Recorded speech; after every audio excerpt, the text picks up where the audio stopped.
What's good, y'all? Welcome back to the lab with another quest build.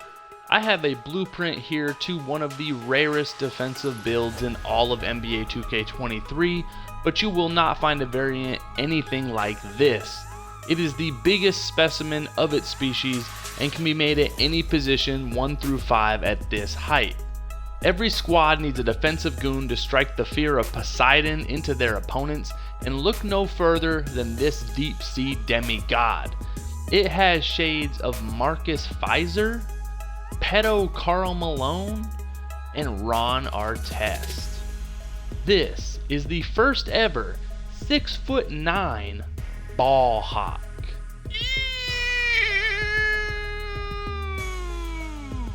Like I said, you can make this at every position at 6'9", but I wanted to make this variant even more gruesome by showing the rarest form at center.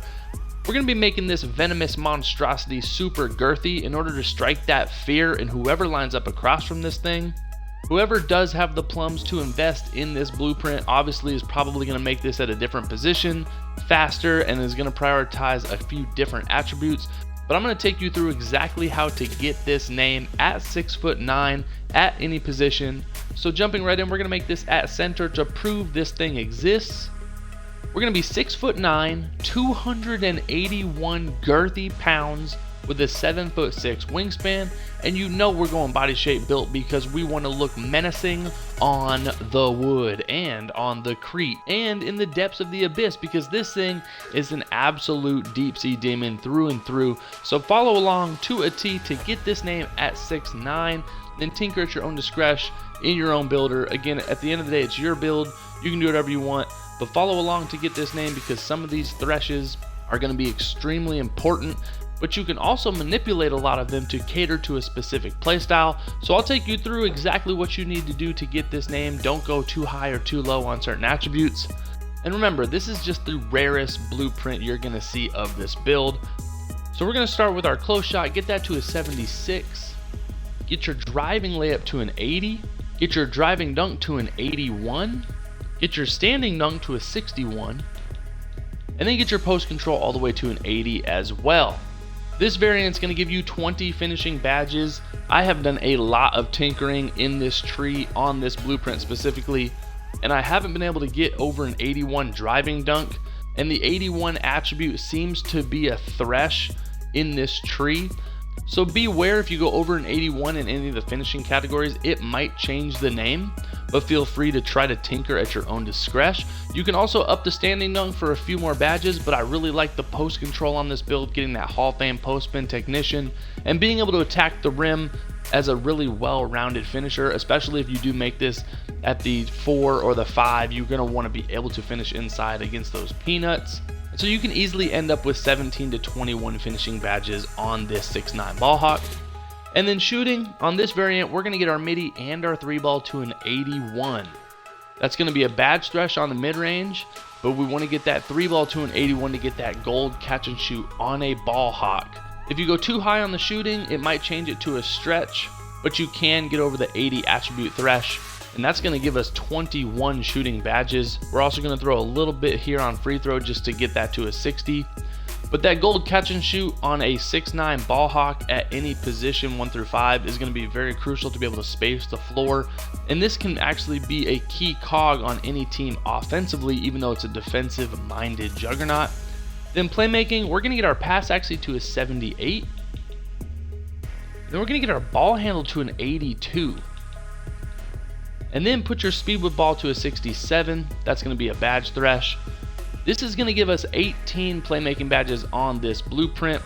If you go too high on the pass accuracy, it might change the name. Tempo pusher is also in this tree, so if you go too high on the ball handle. But if you did want to drop the weight in your builder, you can ink out a couple more playmaking badges with speed with ball if that's what you want to prioritize. Make this more of a creator, a more playmaking oriented ball hawk, but don't go too high on the ball handle or pass accuracy or it might change the name. That's going to give us 18 playmaking badges, and I really like that. And I really wanted that pass accuracy to be 76 to get that gold break starter, so you can start the break and really push the tempo with this build. And then defensively, it is an absolute multi-purpose, multi-generational defender. We're going to get our interior defense to a 76. We're going to get our perimeter defense to a 78. We're going to get our steelies. This is the whole point of the build, maxed out to an 89. If you go max wing, you can ink out another attribute to a 90, but that's not going to be the point. To get this name, you needed at least an 89 steely and no other name threshes to overpower this ball hawk name. And that's why I haven't been able to make this at 610 or higher. This is going to be the biggest variant you can make the ball hawk because of this steel rating. But we're going to get our block to an 81. Ironically, if you up the block to the next thresh, it can actually change the name to a face-up archetype, and yet that's just another super rare name in this tree, and that's offensively inclined through and through. But then on this variant, we're going to get our defense rebound to an 89, and then our offense rebound to a 58. When I first found this build, I actually was playing around with a 99 defense rebound. I probably would want to prioritize maxing your defense rebound to a 99 to really help out on the defensive glass and just absolutely be that key cog on defense. Those builds with Hall of Fame Rebound Chaser can take over games on both ends of the floor, and having a 99 rebound on a ball hawk is going to make it playable in any scenario, solo, dolo, at the rec, in the city. But on this variant, I wanted to make it a little bit more well-rounded to hit some of the other threshes to give you guys a little bit of variety and flexibility. But personally, I would probably prioritize defense rebound maxed out to a 99. But if you go too high on the offense rebound as well, it will change it to a rebounder, which is yet another super rare name in this tree. But that's going to give us 25 defensive badges. And with the length and size of this build, I would not want to match up against this thing in the rec. And then physically, we're going to max out our acceleration. I've been prioritizing that on all of my builds. We're going to get our speed to a 71. And then on this variant, we're going to get our strength to an 86 because I want that gold brick wall to be the best teammate I can be. I want to be throwing my weight around, especially if you're going to invest in a bigger, girthier type ball hawk at the 4 or 5. I want to be physically imposing. I want to be that goon. I want to set screens for my teammates. You want to be that Fulton or that Dean Portman in Mighty Ducks.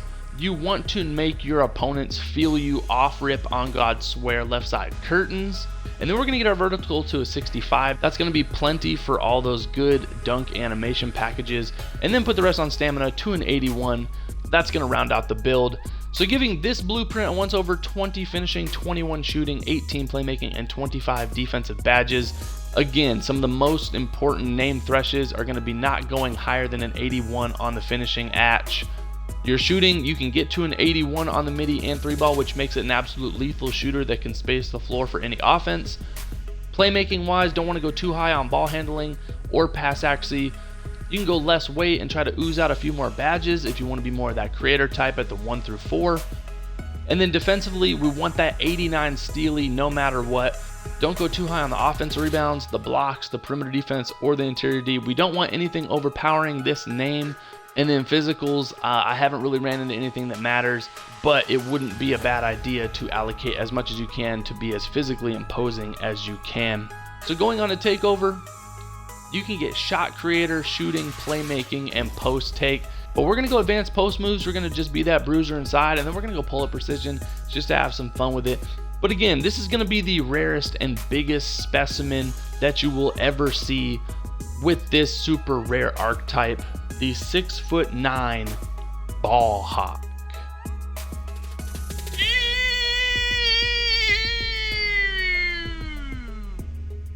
This is one of the most dangerous hatches that I've ever cooked up in the builder.